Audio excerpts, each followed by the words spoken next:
ফাতিমা আসলে দীর্ঘ 7 বছরের একটা গল্প। ধ্রুবর যে জার্নিটা ছিল সেটা 7 বছর পরে একটা জায়গায় গেছে আমরা শেষ করতে পেরেছি।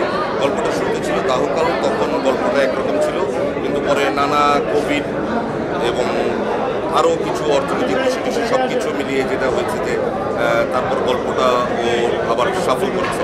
সাফল করার পর গল্পটাকে ভিন্নভাবে আবার রিশুট করেছে, কিছু জায়গায় রিশুট করে তারপর এটা ফাতিমা এসেছে। এবং একজন মেয়ের গল্প, একজন মেয়ে যে হতে পারে আমার বোন, আমার মা, আমার স্ত্রী, তাদের গল্প, তার জীবনের গল্প, তার সার্ভাইভালের গল্প হচ্ছে ফাতিমা এন্টার্স। সেটা বিরাট অ্যাচিভমেন্ট আমাদের দেশের সিনেমার জন্য। আমি তো খুবই আনন্দিত যে এটার সাথে আমি কোনো না কোনোভাবে যুক্ত থাকতে পেরেছি দেখে।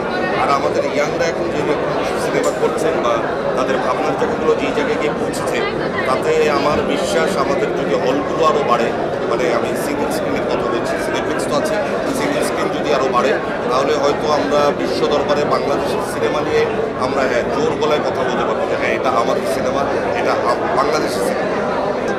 আসলে দেখেন পুরো গল্পটাই নিয়ে হয়েছে একজন নারী এই মিডিয়ায় আসার পর তার যে ধরনের সার্ভাইভালের মধ্যে দিয়ে যেতে হয় সেই বিষয়গুলি উঠে এসছে। এবং শতভাগ সত্য এই সিনেমার যে গল্পটা আছে বা আমরা যা দেখাতে চেয়েছি, ধ্রুব হাসান ডিরেক্টর যা দেখাতে চেয়েছেন, আসলে এই ছোট ছোট মানে ঝামেলাগুলোর মধ্যে দিয়ে তো একজন নারী বা মহিলা বা পুরুষ বলেন আপনি যে আর্টিস্টকে তো অনেক ধরনের সার্ভাইভালের মধ্যে দিয়ে যেতে হয়। আমাদের পার্সপেক্টিভে হয়েছে মেয়েদের অনেক বেশি অনেক রকম ক্রাইসিসের মধ্যে দিয়ে যেতে হয়। সো আমার কাছে মনে হচ্ছে এই গল্পটাই উঠে এসছে এই ফাতিমা সিনেমা।